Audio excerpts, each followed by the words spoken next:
Alhamdulillah, Alhamdulillahi Rabbil Alamin, wassalatu wassalamu ala ashrafil anbiya'i wal mursalin, Sayyidina wa habibina wa maulana Muhammadin al-fatihi lima ughliq wal khatimi lima sabaq, ناصر الحق بالحق والهادي إلى صراطك المستقيم وعلى آله حق قدره ومقداره العظيم يا فتاح يا عليم أما بعد فقد قال الله عز وجل في القرآن الكريم أعوذ بالله من الشيطان الرجيم يا أيها الذين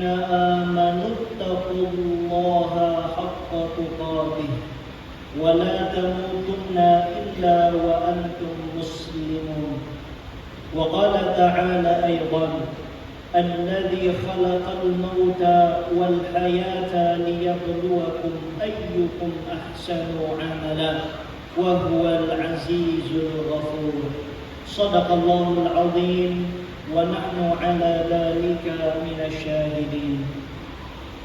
Ma'asyiral hadirin sidang Jumat yang dimuliakan Allah Subhanahu wa taala. Syukur alhamdulillah pada hari yang penuh dengan kemuliaan ini di dalam masjid yang Allah muliakan dalam rangka melaksanakan ibadah yang amat sangat mulia, kita masih diberikan nikmat iman, Islam dan ihsan sehingga dimudahkan langkah kaki kita, dimantapkan niat di dalam hati kita sehingga kita bisa berkumpul di rumahnya Allah Subhanahu wa taala. Berkumpulnya kita di dalam masjid tidaklah sama dengan berkumpulnya kita di tempat-tempat yang lainnya. Setidaknya ada 4 kemuliaan yang langsung Allah berikan kepada kita semua jauh sebelum kita meninggalkan tempat yang mulia ini.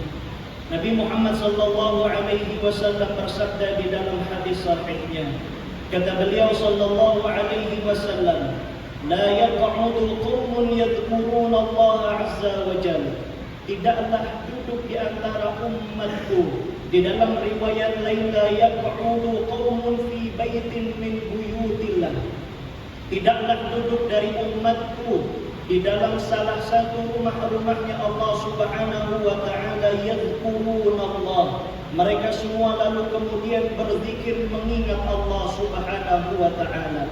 Semenjak kita masuk ke dalam masjid yang mulia ini, kita masuk dengan menunaikan hak masjid, mendirikan salat tahiyatul masjid. Lalu kemudian kita berzikir kepada Allah, bertasbih, bertahmid, bertakbir dan juga beristighfar. Bahkan diamnya kita mendengarkan khatib sedang berkhutbah bagian daripada zikir kepada Allah Subhanahu wa taala. Illa hafathumul malaikah wa ghasyiyatuhumur rahmah wa nazalat alaihimus sakinah wa dzakarahumullahu fi man 'indah. Di antara kemuliaan yang Allah berikan kepada kita, yang pertama, hafathumul malaikah, dibersamainya kita duduk di dalam masjid yang mulia ini dengan duduknya para malaikat-malaikatnya Allah Subhanahu wa taala. Saudara, apa fungsi, apa gunanya malaikat duduk bersama kita? Mereka semua para malaikat akan berkata kepada Allah, ya Rabb, wahai Allah, wahai Tuhan kami, hambamu fulan bin fulan sedang berdoa kepadamu memohon ampun. Hambamu fulan bin fulan sedang berdoa kebaikan-kebaikan dunia dan akhiratnya. Hambamu fulan sedang berdoa agar ia dimasukkan ke dalam surgamu lalu dijauhkan dari panasnya api nerakamu. Maka kabulkanlah ya Allah. Lalu kemudian Allah mendoakan, Allah mengabulkan doa-doa para malaikat yang mendoakan kita semua.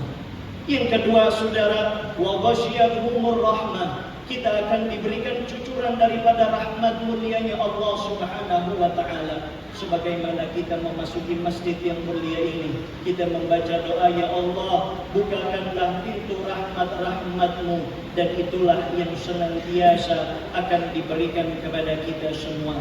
Wa nazalat alaihimus sakinah. Yang ketiga, Allah akan memberikan ketenangan di dalam hati kita, saudara. Ketenangan yang tidak bisa dinilai dengan materi semata, ketenangan yang tidak bisa dinilai dengan uang semata. Sebagian orang tertipu dengan tipu daya syaitan.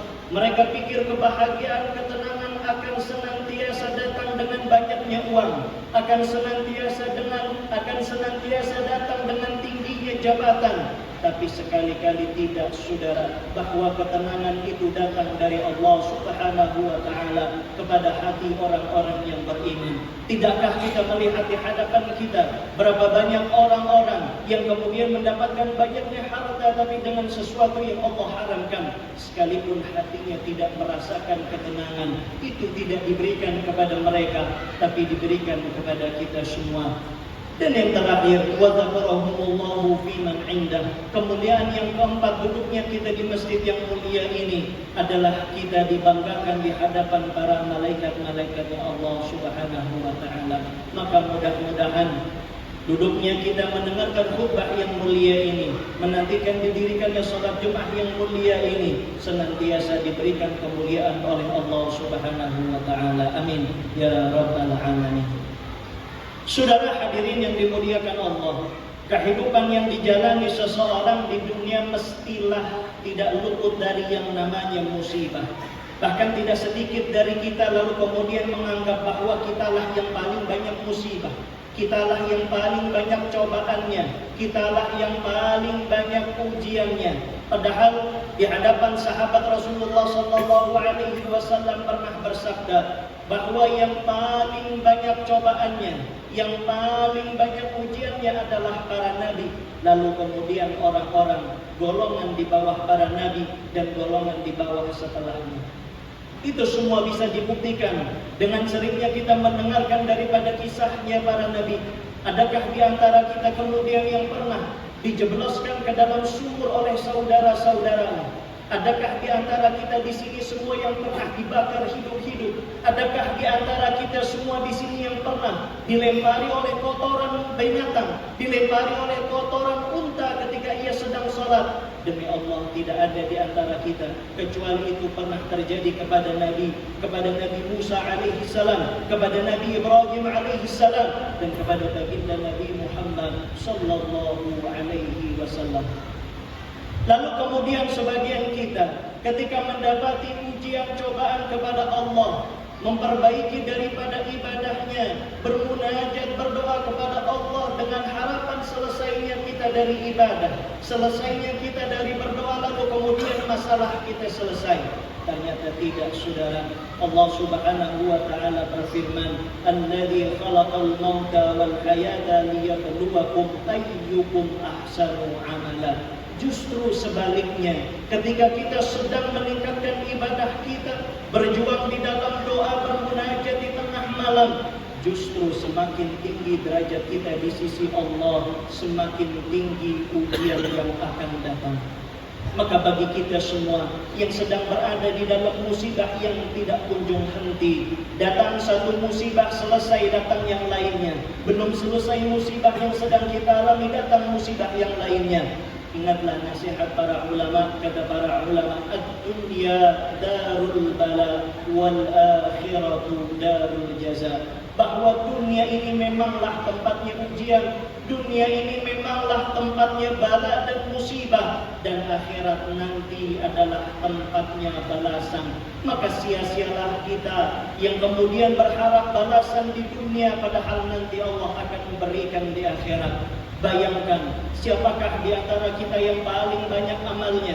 Siapakah di antara kita yang paling baik amalnya? Mereka adalah para nabi dan para rasul. Tapi lihat bagaimana susahnya, bagaimana penderitanya, bagaimana perjuangan para nabi dan para rasul selama mereka masih hidup. Maka saudara hadirin yang dimuliakan Allah Subhanahu wa Ta'ala, Ada satu pandangan yang perlu kita luruskan, bahwa musibah semata-mata adalah bentuk kasih dan sayangnya Allah kepada kita. Mungkin kita sudah terlalu jauh berjalan dari jalurnya Allah. Mungkin kita sudah terlalu jarang datang berdoa menangis di hadapan Allah. Maka Allah titipkan satu musibah agar kemudian kita kembali berdoa, bermunajat, pulang kepada Allah Subhanahu wa taala. Dalam firman-Nya Allah Subhanahu wa taala berfirman, "Wa basyirinas sabirin alladziina idza asabathum musibah qalu inna lillahi wa inna ilaihi raji'un." Ada kabar gembira bagi mereka yang Allah berikan musibah, tapi hanya bagi mereka yang sabar, lalu kemudian mengucapkan inna lillah, segala sesuatunya hanya milik Allah, wa inna ilaihi raji'un, dan segala sesuatunya akan kembali kepada Allah Subhanahu wa taala. Di dalam kitab tafsir, Sayyidina Abdullah bin Abbas menafsirkan makna sabar di dalam ayat ini. Beliau menjelaskan bahwa sabar itu ada 3 derajatnya. Derajat yang paling rendah adalah sabar terhadap ibadah. Saudara, ibadah yang kita lakukan tidak akan mulus jalannya. Perjalanan spiritual kita tidak akan mencapai kepada Allah kecuali didasari dengan rasa sabar. Allah akan berikan kepada mereka yang sabar 300 derajat di dalam ibadahnya. Bahwa kita mendengarkan ceramah, mendengarkan khutbah, mendirikan salat, menahan hawa nafsu di dalam puasa, tidak akan bisa kita jalani kecuali ada rasa sabar di dalam diri kita. Dan level yang kedua, kata Sayyidina Abdullah bin Abbas, sabar terhadap godaan-godaan untuk melakukan maksiat. Allah berikan 600 derajat. Saudara, berapa banyak di antara kita yang kemudian berkoar-koar mengatakan kita tidak akan korupsi, kita tidak akan memakan uang orang-orang masyarakat rendah. Tapi ketika ia diberikan jabatan, digoda oleh tipu daya syaitan, ia juga terjerumus ke dalamnya. Karena memang saudara, 600 derajat diberikan kepada orang-orang yang sabar terhadap godaan maksiat.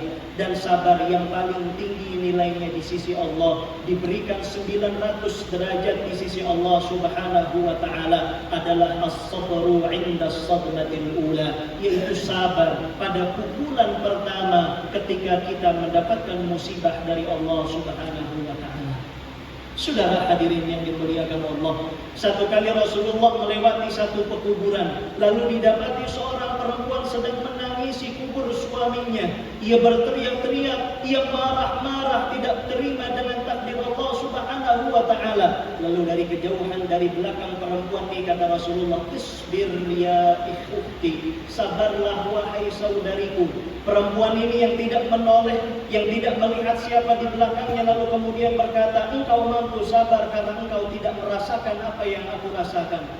Lalu kemudian Rasulullah pulang ke rumahnya. Sahabat yang bersama dengan Rasulullah mengabarkan perempuan tadi, "Wahai saudariku, tahukah kamu siapa yang memerintahkan kamu sabar tadi adalah baginda Nabi Muhammad sallallahu alaihi wasallam."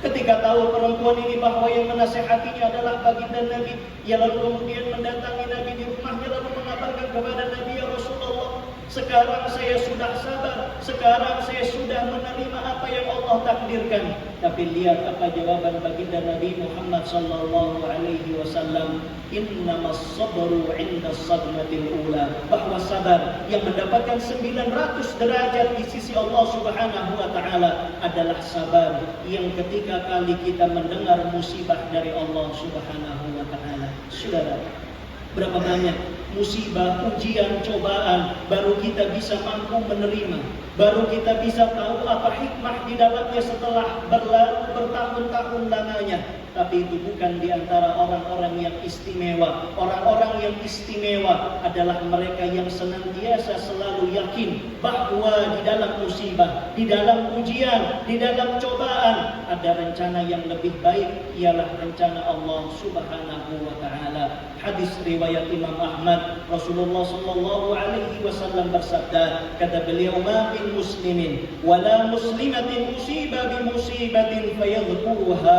wa in qala 'ahduha fayastarji' illa jaddadallahu 'inda dhalik." Tidaklah seorang muslim Tidaklah seorang muslimah yang Allah uji dengan satu ujian musibah, walaupun masanya telah berlalu lamanya, tapi ia kemudian selalu mengucapkan inna lillahi wa inna ilaihi raji'un, inna lillahi wa inna ilaihi raji'un. Hatinya menerima bahwa segalanya adalah milik Allah, segalanya akan berpulang kepada Allah, kecuali Allah akan jadikan pahalanya dinaikkan 900 derajat tingginya, dan Allah akan berikan pahala itu sebagaimana hari ketika ia mendapat musibah tersebut.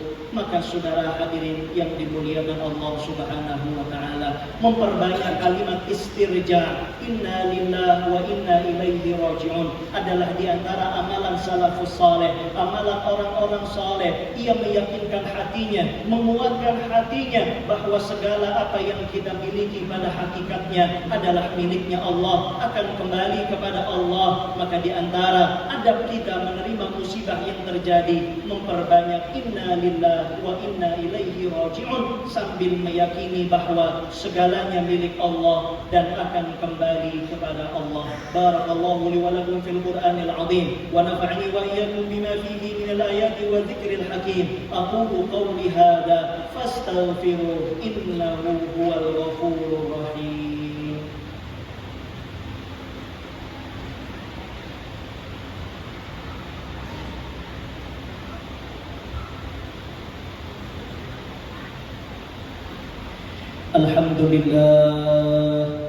Alhamdulillahi wa kafa, wa salli wa sallim ala sayyidina Muhammadin al-Mustafa wa ala alihi ahli sidqi wal wafa.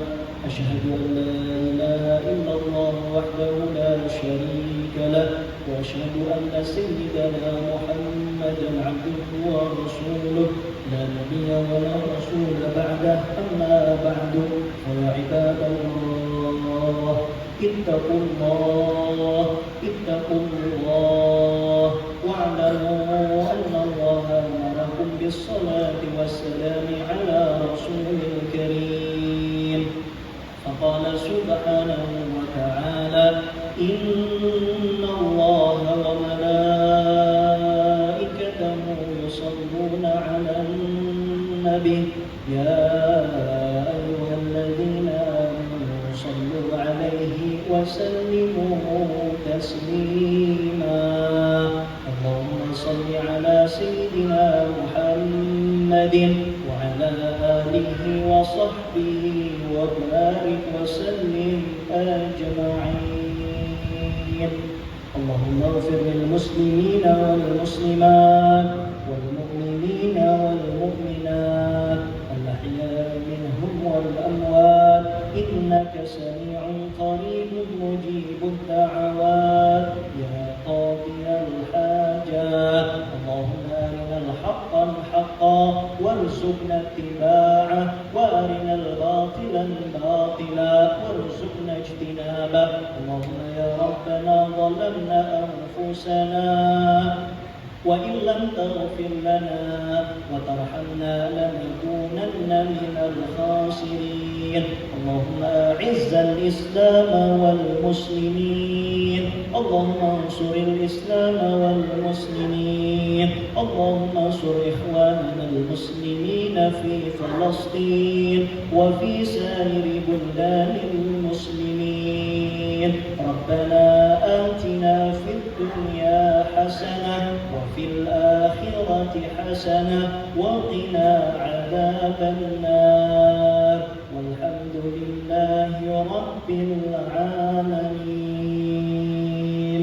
عباد الله، إن الله يأمر بالعدل والإحسان وإيتاء ذي القربى وينهى عن الفحشاء والمنكر والبغي يعظكم لعلكم تذكرون. فاذكروا الله العظيم يذكركم ولذكر الله